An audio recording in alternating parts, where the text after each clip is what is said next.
झारखंड के हजारीबाग में योगी आदित्यनाथ ने एक बार फिर लोगों से जातियों में ना बंटने की अपील की। बोले जब जब हम जातियों में बंटे हैं, निर्ममता से हम लोग कटे हैं। महाराष्ट्र चुनाव से पहले शरद पवार ने रिटायर होने का किया इशारा। बारामती में बोले अब एमएलए और एमपी नहीं बनना। दिल्ली विधानसभा चुनाव की तैयारियों को लेकर हुई बीजेपी की बड़ी बैठक। बीजेपी मुख्यालय में हुई मीटिंग में अमित शाह और जेपी नड्डा रहे मौजूद। जम्मू कश्मीर के एलजी मनोज सिन्हा की आतंकवादियों को चेतावनी। बोले आतंकवादियों को पनाह देने वालों पर होगा बड़ा एक्शन। जो शेल्टर देगा उसका घर उड़ा देंगे। सुप्रीम कोर्ट ने यूपी मदरसा एक्ट को मान्यता दी। इलाहाबाद हाईकोर्ट के फैसले को खारिज किया। कोर्ट के फैसले से यूपी के 16,000 मदरसों को बड़ी राहत। जम्मू कश्मीर के बांदीपुरा में आतंकवादियों से मुठभेड़ जारी। सुरक्षा बलों ने एक आतंकवादी को मार गिराया। एक और आतंकवादी के छिपे होने की खबर है। अमेरिका में राष्ट्रपति पद के लिए मतदान जारी। अमेरिका में बनेगी पहली महिला राष्ट्रपति या ट्रंप की होगी वापसी। वोटिंग से लेकर काउंटिंग तक की खबर सिर्फ न्यूज 18 इंडिया पर। 2036 में ओलंपिक्स की मेजबानी के लिए भारत ने पेश की दावेदारी। सूत्रों के हवाले से बड़ी खबर। इंडियन ओलंपिक एसोसिएशन ने आईओसी को लिखी चिट्ठी। योगी कैबिनेट का बड़ा फैसला। अब डीजीपी की सीधे नियुक्ति कर सकेगी यूपी सरकार। फैसले पर अखिलेश यादव ने कसा तंज। बोले व्यवस्था बनाने वाले खुद 2 साल रहेंगे या नहीं, इस पर ही सवाल है। लॉरेंस बिश्नोई गैंग के नाम से सलमान खान को फिर से धमकी मिल गई है। मुंबई ट्रैफिक कंट्रोल रूम में धमकी का मैसेज भेजकर 5 करोड़ मांगे गए हैं।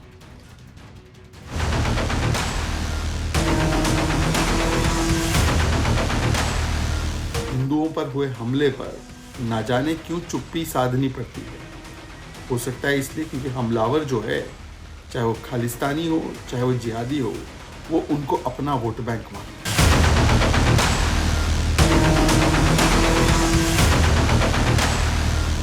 एक रहिए और नेक रहिए। बटेंगे तो कटेंगे। किसको बोला? बांटने वाले ही तुम हो।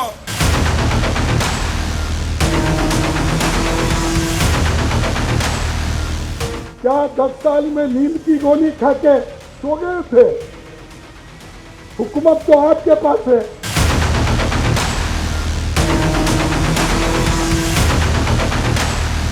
मदरसे आतंकवाद का अड्डा है। मदरसों में आतंकवाद की पढ़ाई जाती है। हमने 600 मदरसे बंद कर दिए, बाकी मदरसे भी बंद करेंगे। ये सुप्रीम कोर्ट का फैसला उन लोगों के मुंह पर एक करारा तमाचा है। देखिए, योगी आदित्यनाथ, योगी मॉडल और योगी के नारे की बड़ी डिमांड है साहब। चुनाव कहीं का भी हो, महाराष्ट्र का, हरियाणा का या झारखंड का, एक ही नारे की गूंज है, बटेंगे तो कटेंगे। आज योगी आदित्यनाथ ने इस नारे से भी एक बड़ी लकीर खींच दी। आज सबसे पहले बात इसी की करेंगे।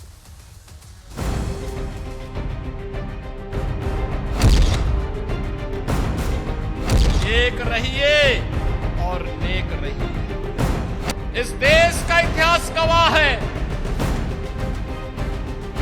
जब भी जाति के नाम पर, क्षेत्र के नाम पर, भाषा के नाम पर बंटे हैं तो निर्ममता से कटे भी हैं। बटेंगे तो कटेंगे। किसको बोला? बांटने वाले ही तुम हो और काटने वाले भी तुम हो और दूसरों को बोल रहे। इस प्रकार की बातें नहीं करनी चाहिए। जो प्रचार करने आते हैं उनको विकास की, मुद्दे की, जनता की बात करनी चाहिए।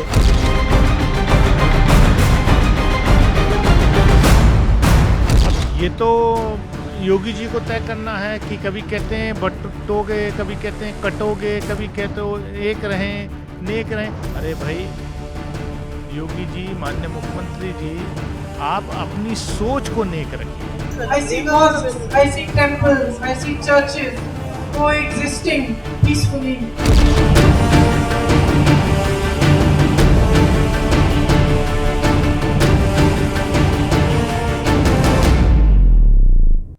अच्छा, पहले नारा क्या आया? बटेंगे तो कटेंगे। दूसरा आया जो प्रधानमंत्री ने कहा, एक हैं तो सेफ हैं।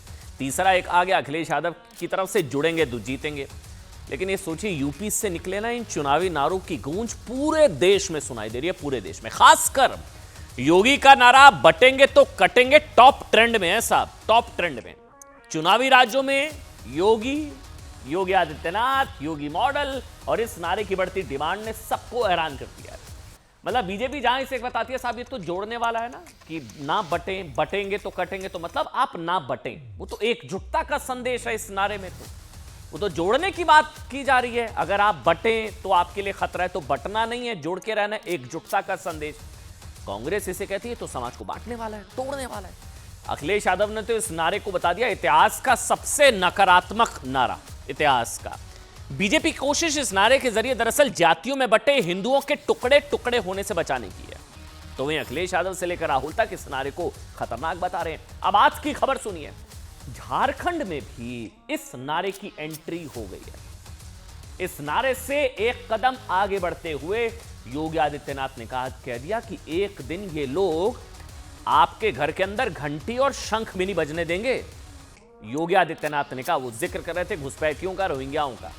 उन्होंने कहा कि एक दिन ये लोग आपके घर के अंदर घंटी और शंख भी नहीं बजने देंगे, इसलिए एक रहिए, नेक रहिए, मत बटिए। योगी आदित्यनाथ ने कहा कि देश का इतिहास गवाह रहा है, जब भी बटे हैं तब निर्ममता से कटे हैं। बांटने वाले देश को, एक तरीके से उन्होंने बताया कि बांटने वाले देश को धोखा दे रहे हैं, देश उनके एजेंडे का हिस्सा नहीं है, इसलिए एक रहिए, नेक रहिए। अब देखिए, योगी आदित्यनाथ के इस बयान के कुछ ही घंटे बीते थे, झारखंड की रैली में कांग्रेस अध्यक्ष मल्लिकार्जुन खड़गे ने आज संभवतः पहली बार इस नारे का जवाब दिया। उन्होंने कहा कि बांटने वाले भी वही लोग हैं, काटने वाले भी वही लोग हैं। बीजेपी के नेता ऐसे नारे देते हैं क्योंकि यही बीजेपी आरएसएस का एजेंडा है। आप ऐसा करिए, योगी आदित्यनाथ का भी आज का ताजा बयान सुनिए। एक नई लकीर खींच दी उन्होंने कि आपके घर में घंटी शंख कुछ नहीं बच पाएगा। नंबर 1, नंबर 2 क्या जवाब दिया मल्लिकार्जुन खड़गे ने, दोनों का बयान सुनाता हूं मैं आपको। एक रहिए और नेक रहिए। मैं तो बार बार कहता हूं, देश का इतिहास गवाह है, इस देश का इतिहास गवाह है, जब भी जाति के नाम पर, क्षेत्र के नाम पर, भाषा के नाम पर बंटे हैं तो निर्ममता से कटे भी हैं। बटेंगे तो कटेंगे, किसको बोला? बांटने वाले ही तुम हो और काटने वाले भी तुम हो, और दूसरों को बोल रहे बटेंगे तो कटेंगे। हुकूमत तुम्हारे पास, पैसा तुम्हारे पास, बुद्धि तुम्हारे पास, गरीबों को क्या दिया? इनको गुलाम रखने का तुम्हारा इरादा है। अब देखिए, आज झारखंड में बटेंगे तो कटेंगे की एंट्री हुई साहब। झारखंड, महाराष्ट्र में तो पोस्टर लग रहे, योगी मॉडल, ये नारा खूब डिमांड में है, टॉप ट्रेंड में है। अब इसकी गूंज झारखंड से 2300 किलोमीटर दूर, कहां? वायनाड में सुनाई दी। वायनाड, कांग्रेस नेता प्रियंका वाड्रा ने यह संदेश देने की कोशिश की कि इस नारे को देश की जनता स्वीकार नहीं करेगी। बीजेपी कह रही है, अभी देखा नहीं हरियाणा क्या हुआ। बहरहाल, प्रियंका वाड्रा ने कहा कि इस नारे को देश की जनता स्वीकार नहीं करेगी। उन्होंने वायनाड में चुनावी रैली में कहा कि हिंदुओं, मुसलमानों और ईसाइयों ने उन्हें विभाजित करने के बीजेपी के हर दुष्प्रचार को खारिज कर दिया। प्रियंका वाड्रा जी की बार बार कहा जा रहा था कि इस नारे की कोई गूंज नहीं है, ये नारे का कोई असर नहीं है। खड़गे ने जवाब दिया। प्रियंका वाड्रा, झारखंड में बयान दिया योगी आदित्यनाथ ने, 2300 किलोमीटर दूर वायनाड में इस नारे की गूंज, और जवाब दिया प्रियंका वाड्रा ने। सुनिए। Hindus, Muslims, Christians who have defied every kind of propaganda of the BJP to divide them and separate them. अब देखिए, बड़ी बात क्या है साहब, बड़ी बात यह है कि योगी के इस नारे को प्रधानमंत्री नरेंद्र मोदी, अब ये तो है नहीं कि योगी का नारा जो है वो बीजेपी से अलग है। अब योगी के नारे को प्रधानमंत्री नरेंद्र मोदी और संघ की सहमति मिल चुकी है। मैं एक बार थोड़ा सा एक फ्लैशबैक में आपको लेकर चलूंगा। प्रधानमंत्री नरेंद्र मोदी ने सरदार पटेल जयंती पर, स्टैच्यू ऑफ यूनिटी पर देश को संबोधित करते हुए क्या कहा था? 3 नारे आपके सामने। प्रधानमंत्री ने कहा, एक है तो सेफ है। इससे पहले भी उन्होंने कहा था कि बटेंगे तो बांटने वाले महफिल सजाएंगे। प्रधानमंत्री ने किसी धर्म का नाम नहीं लिया था। प्रधानमंत्री ने कहा था कि आप बटेंगे तो बांटने वाले महफिल सजाएंगे। योगी आदित्यनाथ कह चुके हैं बटेंगे तो कटेंगे। संघ प्रमुख मोहन भागवत भी कह चुके हैं साहब कि हिंदू समाज के लिए एकजुटता बेहद जरूरी है। संघ के सरकार्यवाह दत्तात्रेय घोष बोले भी कह चुके हैं साहब कि इस नारे में एकता का भाव है, एकजुटता का मैसेज है, संदेश जोड़ने का है। लेकिन विपक्षी पार्टियां इस नारे को सांप्रदायिक बता रही है। कांग्रेस और उसके साथियों का एक ही मिशन है, समाज को बांटो, लोगों को बांटो और सत्ता पर कब्जा करो। इसलिए हमें अतीत से सबक लेना है। हमें हमारी एकता को ही देश की ढाल बनाना है।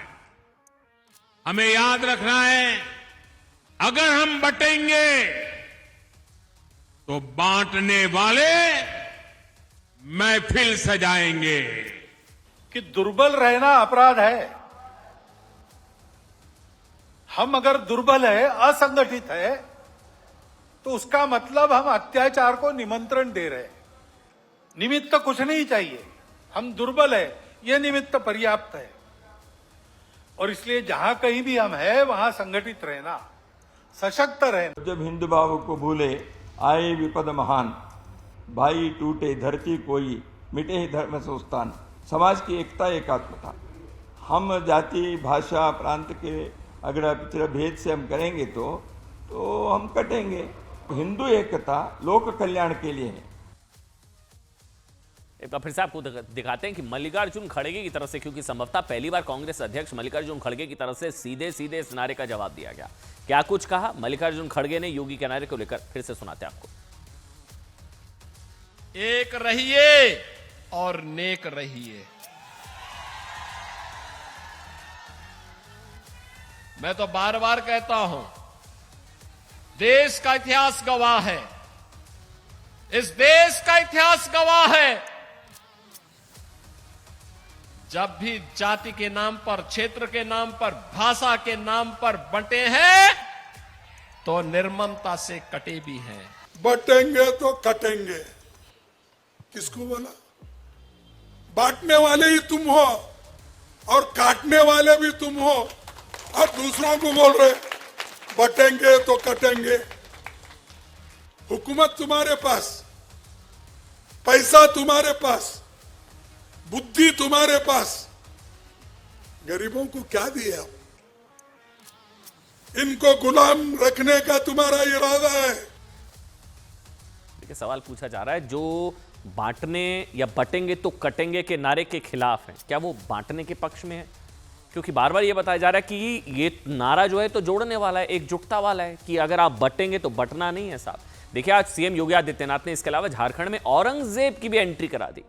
इंडी गठबंधन पर हमला बोला। उन्होंने कहा जिस तरह औरंगजेब ने देश को लूटा था, मंदिरों को नष्ट किया था, उसी तरह झारखंड सरकार के मंत्री गरीबों को लूट रहे। हेमंत सरकार के मंत्री आलमगीर आलम के घर से नोटों की गड्डियां मिली थी। इसके अलावा क्या कुछ बड़े बयान योगी आदित्यनाथ ने दिए, सुनिए।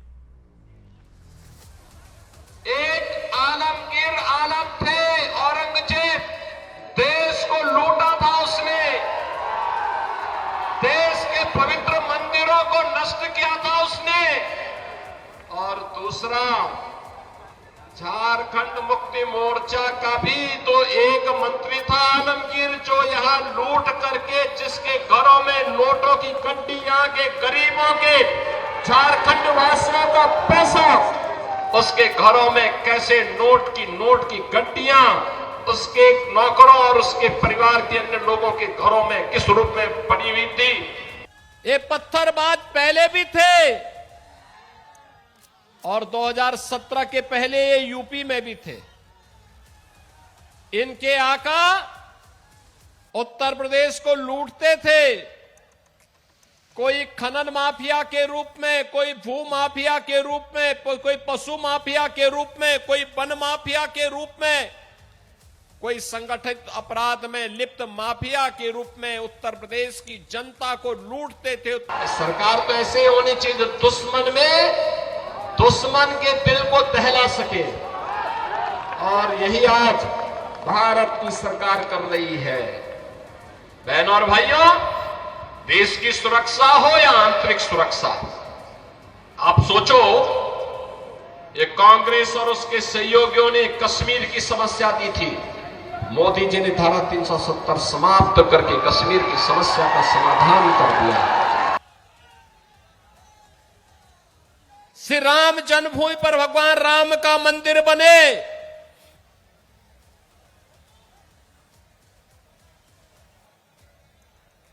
राम भक्त 500 वर्षों से इसका इंतजार कर रहे थे, इसके लिए संघर्ष कर रहे थे। लाखों की संख्या में राम भक्तों ने अपना बलिदान भी दिया। और आपको बता दें, सिर्फ यही नहीं, कनाडा तक गूंज है बटेंगे तो कटेंगे के नारे की। अब बात कनाडा की।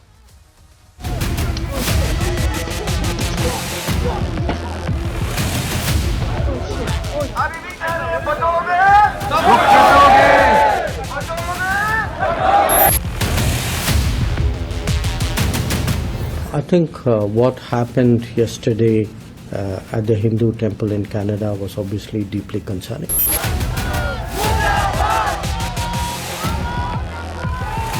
आजा हमले पर ये पूरा परिवार सजग हो जाता है। कनाडा में हिंदुओं पे अत्याचार हो, बांग्लादेश में कत्लेआम हो, तो इनकी जुबान नहीं खुलती। ये आखिर दूसरे देशों में ये नौबत क्यों आ रही है? ये तो केंद्र सरकार की विफलता मानी जाएगी। ट्रूडो को अब सबक लेना चाहिए और अपनी तुष्टीकरण की नीति बंद करके सभी धर्मों को समान रूप से देखना चाहिए। समझता हूं कि ट्रूडो का शरारत है और एक कनाडा गवर्नमेंट की शरारत है। उन्होंने ये काम इलेक्शन जीतने के लिए कराया। दुष्कृतिकारियों ने ये कांड किया है, उनको कानून के दायरे में लेके सख्त से सख्त सजा होनी चाहिए।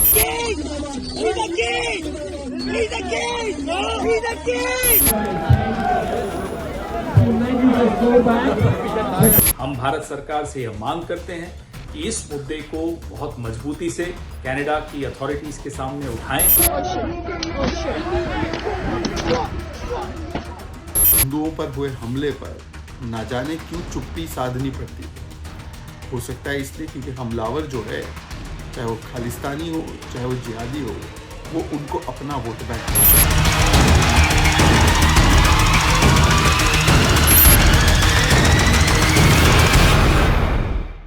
देखिए, कनाडा में हिंदू मंदिर पर हुए हमले की बात करेंगे, जिसके बाद से कनाडा में हिंदुओं का गुस्सा साफ सड़कों पर है। कनाडा के ब्रैम्पटन शहर में हिंदू मंदिर पर हुए खालिस्तानी हमले का आज तीसरा दिन है। तीसरा दिन, आपकी जानकारी के तीसरे दिन हिंदू समुदाय के लोग ठीक उसी मंदिर में इकट्ठा हुए आज, जहां उनके साथ खालिस्तानियों ने बर्बरता की। ये तस्वीरें इस वक्त आपके सामने। हमला किया, इकट्ठे हुए लोग वहां बटोगे तो कटोगे के नारे लगाते नजर आए। इसके अलावा जय श्री राम, ये वो तस्वीरें हैं।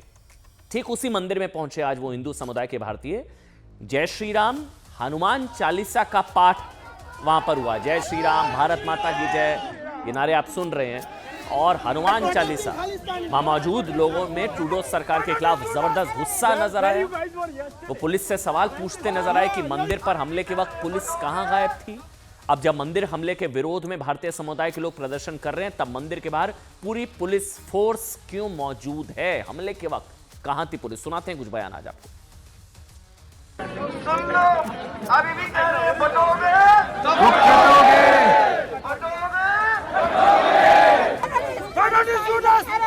Where you guys were yesterday? Yeah, they are protecting Khalistani. जब हमला हुआ था तब कहां थी पुलिस? साहब, बताया जा रहा है कि पिछले 2 दिनों में हिंदू समुदाय के लोगों की संख्या जो है वो बढ़ रही है। अब तीसरा दिन है आज। खालिस्तानी हमले के खिलाफ एक सुर में सरकार पर सवाल उठाए जा रहे हैं। कनाडा के हिंदू महासभा मंदिर में हजारों हिंदू जमा हो गए और कनाडा की पील रीजनल पुलिस के खिलाफ जोरदार प्रदर्शन किया। ये वो नारेबाजी, जय श्री राम के नारे लगाए गए। शंकर सुमन केसरी नंदन, हनुमान चालीसा का पाठ हुआ। सुनाइएगा। राम काज करिबे को आतुर, प्रभु चरित सुनिबे को रसिया, राम लखन सीता मन बसिया, सूक्ष्म रूप धरि सियहि दिखावा, विकट रूप धरि लंक जरावा, भीम रूप धरि असुर सहारे, रामचंद्र के काज सवारे, लाए सजीवन लखन जियाए, श्री रघुवीर हर शिवर लाए, रघुपति कीन्ही बहुत बड़ाई, तुम मम प्रिय भरत समाई। एक बार मेरे साथ बोले सियावर रामचंद्र की। आज मंगलवार का दिन है, संकट मोचक का दिन है, हनुमान जी का दिन, हनुमान चालीसा। प्रधानमंत्री नरेंद्र मोदी इसको लेकर आक्रोश जाहिर कर चुके हैं। इससे पहले विदेश मंत्री एस जयशंकर ने भी कनाडा में भारतीय राजनयिकों की निगरानी पर ट्रूडो सरकार को चेतावनी दी। उन्होंने कहा कि कनाडा ने बिना सबूत दिए आरोप लगाने का एक पैटर्न विकसित कर लिया, सीधा अटैक। उन्होंने कनाडा पर भारतीय राजनयिकों की जासूसी का आरोप लगाते हुए कहा कि कनाडा में भारतीय राजनयिकों पर निगरानी रखी जा रही है जो नामंजूर है। विदेश मंत्री ने बयान ध्यान से सुनिएगा, ऑस्ट्रेलिया के कैनबरा में दिया, जहां स्थानीय मीडिया ने उनसे कनाडा में मंदिर पर हुए हमले को लेकर सवाल किए थे। वहीं ऑस्ट्रेलिया के विदेश मंत्री ने भी कह दिया है कि भारतीय समुदाय के लिए बहुत परेशान करने वाली बात है। ऑस्ट्रेलिया के विदेश मंत्री, ऐसी बर्बरता से कड़ाई के साथ निपटा जाना चाहिए, सुनना चाहिए आज सबको। You know, I think what happened yesterday at the Hindu temple in Canada was obviously deeply concerning. And you would have seen the statement first by our official spokesperson and also the expression of concern by our Prime Minister yesterday. So that should, I think, convey to you how deeply we feel about it. Safety, all Australians, regardless of their faith, their culture, who they are, where they live, are entitled to be safe and they're entitled to be respected. It's a very upsetting thing for members of the faith community and the Indian community more broadly. Or vandalism, and they should be dealt with by the appropriate law enforcement authorities. मतलब आपने देखा Canada में क्या हुआ। देखिए, हिंदू मंदिर पर attack हुआ, भारतीय मूल के लोगों पर हमला हुआ। 3 दिनों में पूरी दुनिया ने देखा कि कैसे खालिस्तानियों के सामने सरेंडर कर चुके ट्रूडो की पुलिस ने कैसे वहां भारतीयों के साथ बर्बरता की, हमारे लोगों के साथ उन्हें लिटा कर पीटा। अच्छा, ये भी तस्वीर है, ये भी नया वीडियो सामने आया जहां एक निहत्थे भारतीय, पीछे से बोला जा रहा है he is just a kid, एक भारतीय बच्चे को 3 पुलिस वाले मिलकर उसे पटक रहे। ये देखिए, ही जस्ट अ किड, 3 पुलिस वाले भारतीय बच्चे को इस तरह से उसको पटक रहे हैं वहां पर। मतलब हमने कल भी देखा था ना कि कैसे मंदिर के अंदर घुसकर खालिस्तानियों ने भारतीय मूल के कई लोगों को पीटा, यहां तक कि महिलाओं बच्चों तक को नहीं छोड़ा। जवाब में जब कनाडा के हिंदुओं ने विरोध किया तो उल्टा बर्बरता का विरोध कर रहे हिंदुओं पर ही पुलिस ने कार्रवाई की। मैं बार बार कह रही हूं, ये तस्वीरें पिछले 72 घंटों 48 या 72 घंटे से हर भारतवासी तक पहुंच चुकी है। हर भारतवासी का वाकई गुस्से में है। हर भारतवासी, देश के प्रधानमंत्री से लेकर विदेश मंत्री तक ने इस पर गुस्सा जाहिर किया। दुनिया भर के देश इस हमले की निंदा कर रहे हैं। खुद कनाडा में विपक्षी दल के नेता, कनाडा में भारतीय मूल के सांसद, अमेरिका के सांसद, ऑस्ट्रेलिया के विदेश मंत्री ने मंदिर पर हमले को शर्मनाक बताया। हमारे यहां सवाल पूछे जा रहे हैं, इन सब के बीच भारत में नेता विपक्ष चुप क्यों है? नेता विपक्ष की चुप्पी, कनाडा को लेकर चुप्पी, हिंदुओं पर जो वहां पर क्रूरता बर्बरता हुई उस पर उनकी चुप्पी को लेकर यहां भारत में सवाल पूछे जा रहे हैं साहब। इंडिया अलायंस की चुप्पी, बीजेपी नेता शहजाद पूनावाला ने कहा कि कांग्रेस और इंडिया अलायंस के नेता तब चुप्पी साध लेते हैं जब हिंदुओं पर हमले होते हैं। उन्होंने तुलना की कि जब गाजा में हमास पर हमले होते हैं, दिल्ली से 4-4.5 हजार किलोमीटर दूर, वहां 4-4.5 हजार किलोमीटर दूर लेबनान में हिजबुल्लाह नसरल्लाह कुछ होता है, तब आंसू से लेकर तब दिल पसी जाता है, कलेजा मुंह को आ जाता है। कांग्रेस और इंडिया अलायंस के बाकी नेता टीवी मीडिया से लेकर सोशल मीडिया तक अपने बयानों और पोस्ट की भरमार लगा देते हैं। अब कोई बयान क्यों नहीं आ रहा है? सुनिए क्या सवाल उठाए बीजेपी ने। लोग और मंडली 12-12, 15-15 ट्वीट गाजा पर कर देते हैं, वो हिंदुओं पर हुए इस हमले पर एक ट्वीट राहुल गांधी, प्रियंका वाड्रा और इंडिया अलायंस के वरिष्ठ नेताओं ने नहीं किया है। ये वही मंडली है जो हमास और हिजबुल्लाह के लिए रोती है, परंतु जब हिंदुओं पर हमला बांग्लादेश में होता है वहां पर भी चुप हो जाते हैं। जबकि प्रधानमंत्री नरेंद्र मोदी जी, चाहे कनाडा हो चाहे बांग्लादेश हो, हिंदुओं पर जब भी हमला होता है प्रधानमंत्री नरेंद्र मोदी जी स्पष्टता से न केवल बात रखते हैं पर कार्रवाई भी करवाते हैं। देखिए, वहीं कनाडा में मंदिर पर हमले को लेकर केंद्रीय मंत्री किरण रिजिजू ने नेता विपक्ष राहुल गांधी पर सीधा अटैक किया। उन्होंने बड़ा सवाल उठाया। उन्होंने कहा कि ये अकल्पनीय, अविश्वसनीय है। एक हिंदू मंदिर पर हमला हो रहा है, विपक्ष के नेताओं की ओर से निंदा का एक शब्द नहीं कहा गया। उन्होंने कहा कि मैं भले हिंदू ना हूं, लेकिन हम सभी को एकजुट होना चाहिए। दोष किसका है? नेताओं की चुप्पी का या उन लोगों का जो उन्हें भारत का नेता मानते हैं? सवाल पूछे जा रहे हैं। राहुल गांधी चुप क्यों है? नेता विपक्ष प्रियंका वाड्रा चुप क्यों है? इस मुद्दे पर क्यों नहीं कोई बयान आ रहा? बीजेपी का आरोप है साहब कि गाजा पर 10-10 पोस्ट करने वाली प्रियंका वाड्रा कनाडा पर कुछ भी क्यों नहीं लिख या बोल पा रही हैं? न सिर्फ प्रियंका बल्कि खुद राहुल, जो अब कोई he is not just an MP, अब वो सामान्य सांसद नहीं बल्कि नेता विपक्ष हैं, एलओपी, लीडर ऑफ अपोजिशन। उनकी तरफ से अभी तक कनाडा में हिंदू मंदिर या हिंदुओं पर बर्बरता को लेकर कुछ भी क्यों नहीं कहा गया, लिखा गया? हमने भी रिसर्च की तो हमें पता लगा, गाजा को लेकर हमें कई ट्वीट्स मिले प्रियंका वाड्रा के।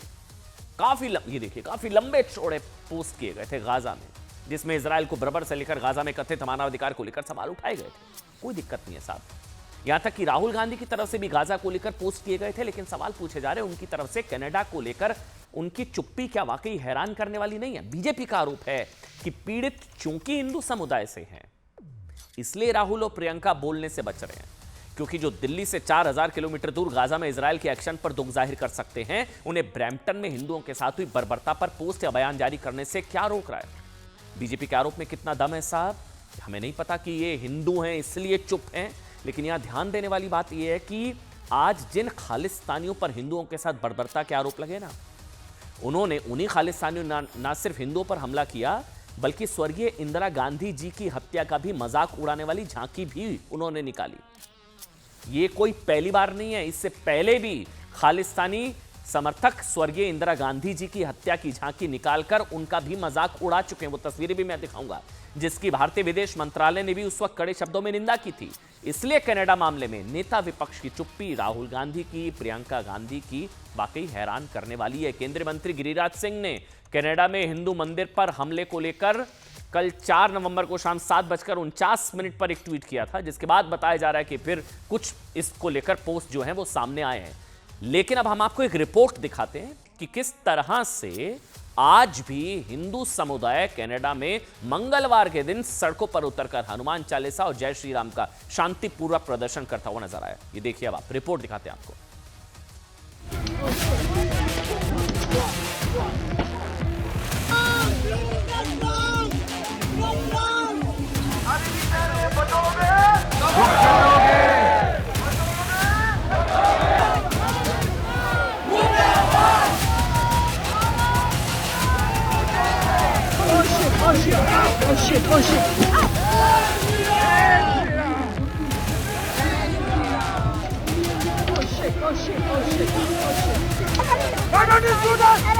Where you guys were yesterday?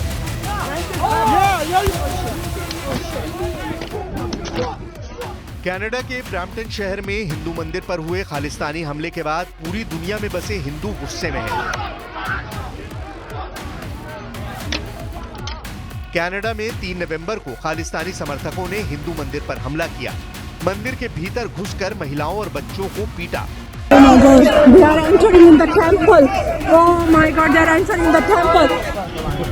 Khalistani समर्थकों के इस दुस्साहस के विरोध में हमले के एक दिन बाद यानी सोमवार की शाम हिंदू सभा मंदिर के बाहर हजारों हिंदू एकजुट हुए और सड़क को जाम कर जोरदार विरोध प्रदर्शन किया।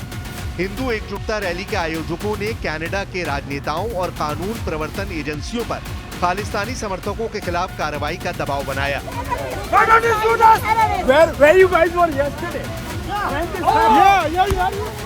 हजारों की भीड़ को आगे बढ़ने से रोकने के लिए महज 4 पुलिसकर्मी मोर्चा संभाले खड़े थे, जिनसे प्रदर्शनकारियों ने तीखे सवाल पूछने शुरू किए कि जब मंदिर पर हमला हुआ तब तुम लोग कहां थे?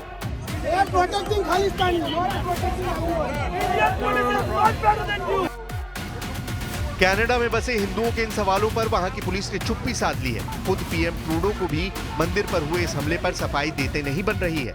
लेकिन सोशल मीडिया पर कुछ तस्वीरें वायरल हो रही हैं, जिसमें ब्रैम्पटन शहर में हिंदू मंदिर पर हुए हिंसक हमले में वहां की पुलिस का असली चेहरा दुनिया के सामने आ गया।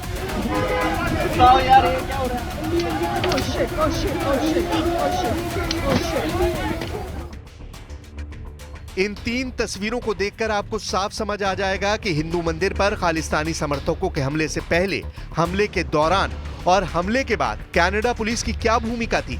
पहली तस्वीर में मंदिर पर हमले से पहले खालिस्तानी समर्थकों की भीड़ मंदिर के बाहर जमा होती दिखाई दे रही है, जबकि पुलिस का एक भी जवान नजर नहीं आ रहा है। दूसरी तस्वीर में मंदिर पर हमले के दौरान खालिस्तानी समर्थकों के बीच एक कनाडा का पुलिसकर्मी खालिस्तानी झंडा बुलंद करता नजर आ रहा है। इस पुलिसकर्मी का नाम हरिंदर सोही है, जो पील रीजनल पुलिस के सार्जेंट के रूप में नियुक्त था। जब इसकी तस्वीर सोशल मीडिया पर वायरल होने लगी, तब पुलिस को मजबूरन इसे सस्पेंड करना पड़ा।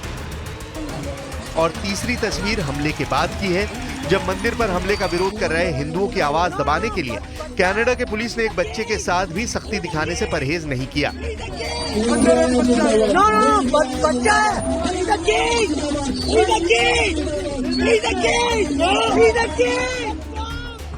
इस तस्वीर को अमेरिका के पूर्व राष्ट्रपति डोनाल्ड ट्रंप ने भी ट्वीट किया है और एक बच्चे के साथ कनाडा पुलिस की सख्ती को शर्मनाक बताया है।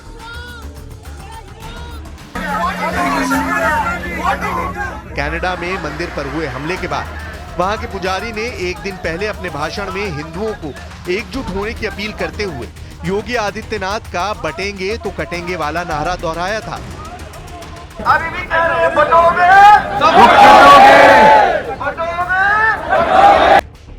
योगी के इस नारे का असर ये हुआ कि कल शाम ब्रैम्पटन के हिंदू सभा मंदिर पर हजारों हिंदू जमा हो गए और हिंदू एकता दिखाई। ये वही मंदिर है जहां हनुमान जी की 35 फीट ऊंची मूर्ति लगाई गई है। लोगों ने ट्रूडो सरकार पर आरोप लगाया कि कनाडा में हिंदुओं और खालिस्तानी समर्थकों को अलग अलग ट्रीटमेंट दी जाती है।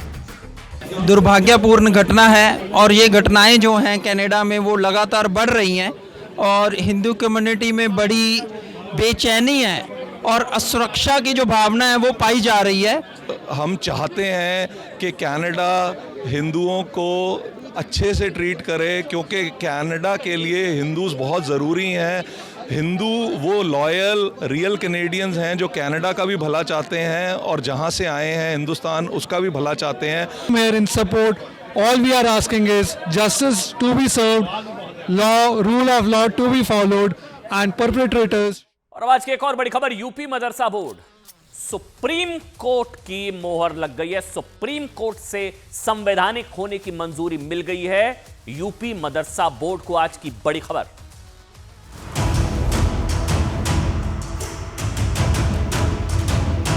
जो सपा की सरकार रही या कांग्रेस की सरकार रही, इन्होंने आलिम फाजिल और ये सब जो डिग्रियां दी थी ना मौलिम की, और इन डिग्रियों पर इन्होंने नौकरियां दी थी, उसको सीधे तौर पर माननीय सर्वोच्च न्यायालय ने कहा है कि वो वैध नहीं।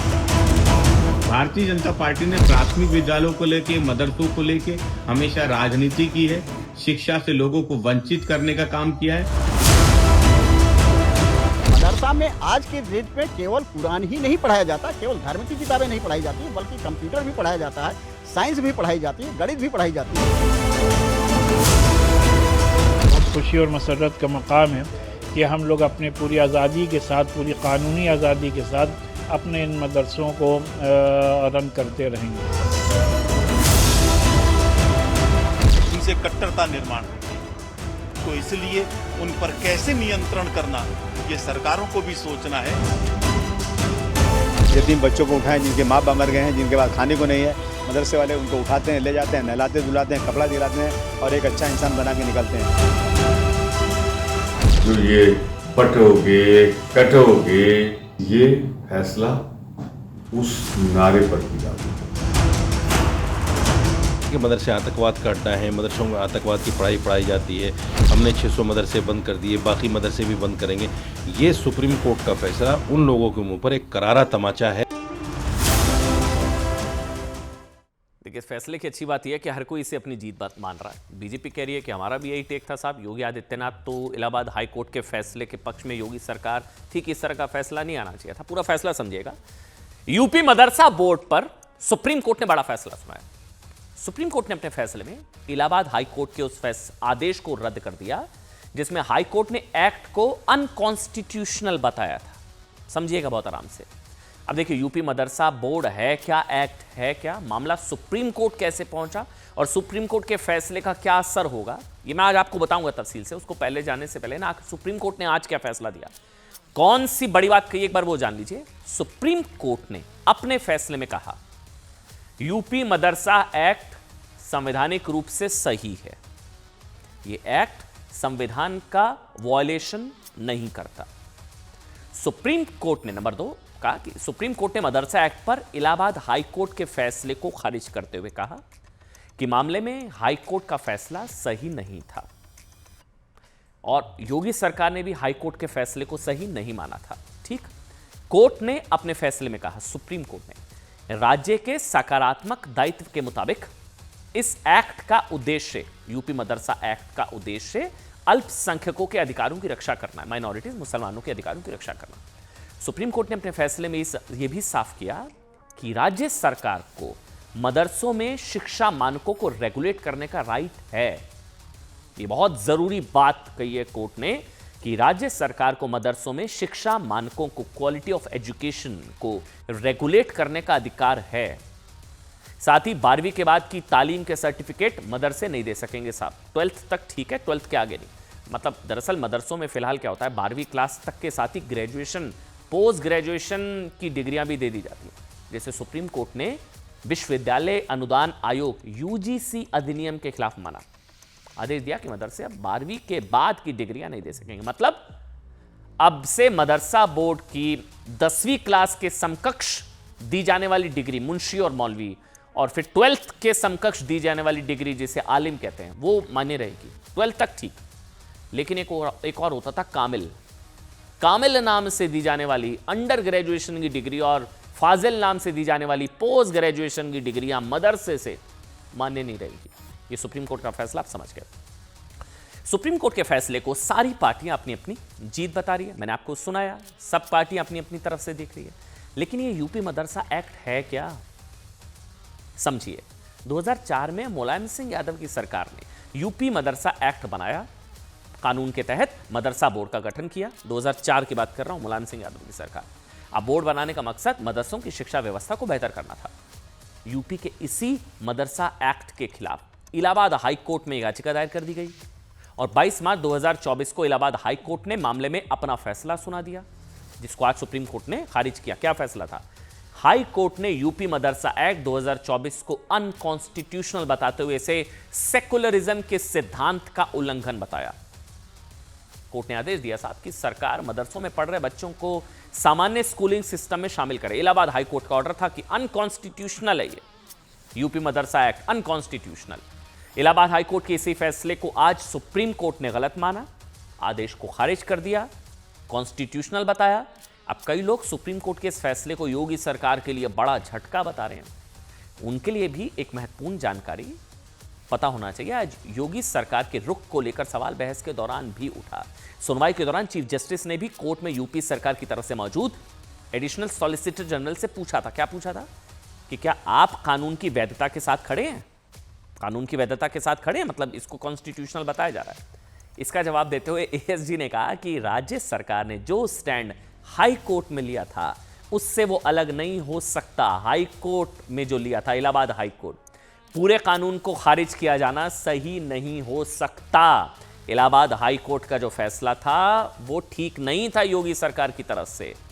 जो प्रावधान गैर संवैधानिक था उसे ही निरस्त किया जाना चाहिए। मतलब ये पहले हाई कोर्ट और सुप्रीम कोर्ट में भी यूपी मदरसा ने मदरसा एक्ट 2004 का समर्थन किया था, ना कि विरोध। और ये योगी सरकार का पक्ष था कि इलाहाबाद हाई कोर्ट की तरफ से पूरे कानून को जो असंवैधानिक करार दे दिया गया ठीक नहीं था। आगे बढ़ेंगे। आज की एक और बड़ी खबर, बात घुसपैठियों को लेकर मचे घमासान की करेंगे। झारखंड में पहले चरण के मतदान में 10 दिन से भी कम का वक्त बचा है साहब, और बांग्लादेशी घुसपैठ इस बार का सबसे बड़ा मुद्दा, चुनावी मुद्दा बनता नजर आ रहा है। घुसपैठ के खिलाफ युद्ध में खुद प्रधानमंत्री नरेंद्र मोदी के उतर जाने के बाद अब झारखंड की सोरेन सरकार को बचाने के लिए कांग्रेस अध्यक्ष को मैदान में उतरना पड़ा है। सुनिए।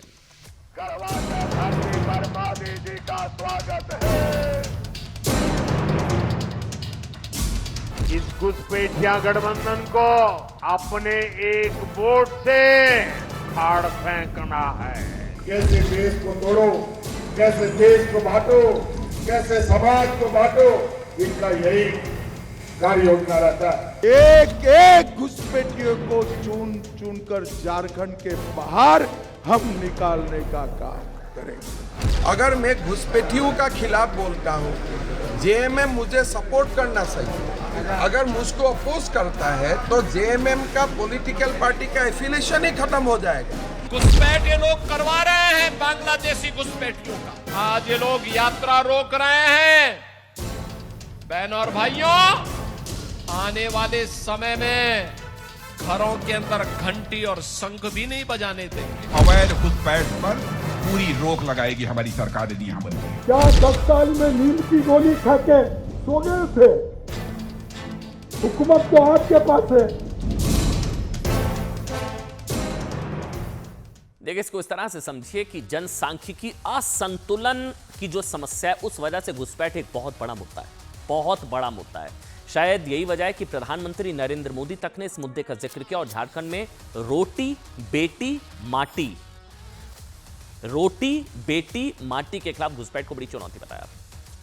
पीएम ने कहा कि ये घुसपैठ की समस्या आपकी रोटी भी छीन रही है, बेटी भी छीन रही है और माटी भी। कांग्रेस की तरफ से मैदान में आए खुद कांग्रेस अध्यक्ष मल्लिकार्जुन खड़गे, जिन्होंने प्रधानमंत्री पर घुसपैठियों के नाम पर जनता को डराने का आरोप लगाया। सुनिए।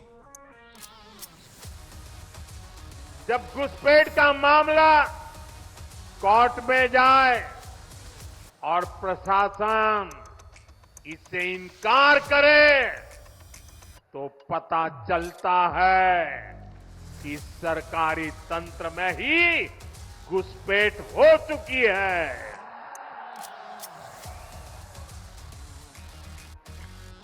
ये आपकी रोटी भी छीन रहे हैं, ये आपकी बेटी भी छीन रहे हैं और ये आपकी माटी को भी हड़प कर रहे हैं। घुसपैठी लोगों को निकालना ये जरूरी है, फिर 10 साल में क्यों नहीं निकाले? क्या 10 साल में नींद की गोली खा के सो गए थे? हुकूमत तो आपके पास है और घुसपैठियां घुसे अंदर घुसे, तुम क्या कर रहे?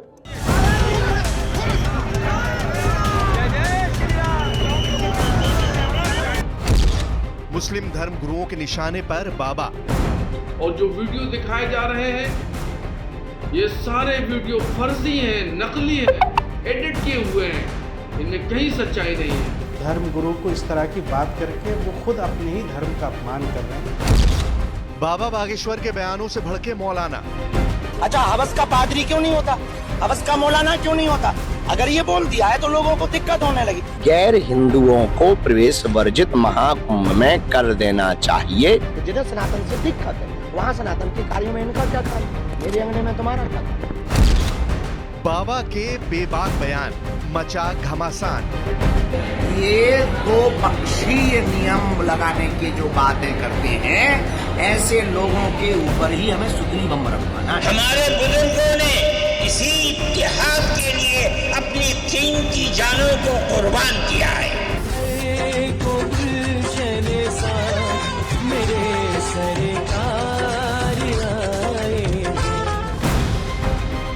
बाबा बागेश्वर अपने बयानों से मुस्लिम धर्मगुरुओं के निशाने पर है।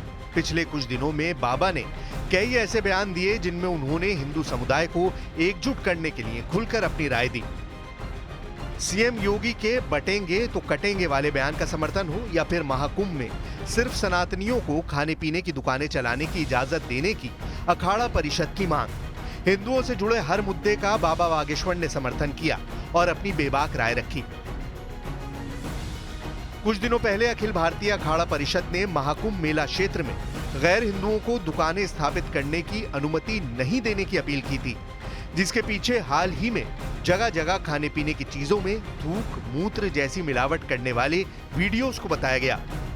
अखाड़ा परिषद की मांग का बाबा बागेश्वर ने समर्थन किया और कहा गैर हिंदुओं का महाकुंभ में प्रवेश वर्जित कर देना चाहिए। आप बाबा बागेश्वर का ये बयान सुनिए, फिर आपको बताएंगे कि क्यों मौलाना धीरेन्द्र कृष्ण शास्त्री के बयानों से भड़क गए हैं। पालघर के संतों को निर्दयता के साथ मारा गया, ये तरह तरह की या देवी पंडालों में आग लगाई गई, दुर्गा पंडालों में, तो इससे ये सिद्ध होता है कि ये सनातन एंटी सनातन है, इन्हें सनातन से बहुत दिक्कत है। तो जिन्हें सनातन से दिक्कत है वहाँ सनातन के कार्यों में इनका क्या काम है? मेरे अंगने में तुम्हारा क्या काम? देखो, अगर हम अलग अलग रहेंगे तो टूटेंगे। 40 करोड़ की जनसंख्या वाले देश में जब 3 करोड़ की जनसंख्या के देश के 300 लोग मात्र आए और उन्होंने गुलाम बनाया, वो थे इंग्लैंड के लोग। 300 लोग आए थे और 40 करोड़ की जनसंख्या वाले देश को उन्होंने गुलाम बनाया था, सिर्फ एक सूत्र पर, फूट डालो राज करो। हम बट गए इसलिए हम गुलाम बन गए। बाबा बागेश्वर का कहना है कि उनके बयान हिंदू समाज को एकजुट करने के लिए हैं, लेकिन विरोधी उन पर सांप्रदायिकता को बढ़ावा देने का आरोप लगा रहे हैं। कई मुस्लिम धर्मगुरुओं ने बाबा के बयानों को लेकर आपत्ति जताई है और उन पर रोक लगाने की मांग की है। ऑल इंडिया मुस्लिम जमात के राष्ट्रीय अध्यक्ष मौलाना शहाबुद्दीन रिजवी ने कहा कि धीरेन्द्र शास्त्री हमेशा मुसलमानों के खिलाफ कुछ न कुछ बोलते रहते हैं, जैसे उन्होंने किसी एनजीओ से ऐसी बयानबाजी का ठेका ले रखा हो। उनके बयानों से सांप्रदायिकता को बढ़ावा मिलता है। तो वहीं इंडियन मुस्लिम फाउंडेशन के अध्यक्ष शुएब जमई ने भी आरोप लगाया कि बाबा बागेश्वर जब दुबई जाते हैं तो शेखों से मुलाकात करते हैं। शेखों के साथ उनका व्यवहार अलग होता है, लेकिन भारत के गरीब मुसलमानों के प्रति वो लोगों में नफरत फैलाते हैं। जमीयत उलेमाए हिंद के अध्यक्ष मौलाना अरशद मदनी ने केंद्र सरकार पर सांप्रदायिक राजनीति करने का आरोप लगाया है। उन्होंने सोशल मीडिया पर पोस्ट किया, सांप्रदायिक ताकतों को देश में आग लगाने की पूरी छूट मिली हुई है। धर्म के आधार पर लोगों को विभाजित करने का प्रयास हो रहा है। धार्मिक मुद्दों को हवा देकर सांप्रदायिक तनाव पैदा करने का योजनाबद्ध प्रयास हो रहा है।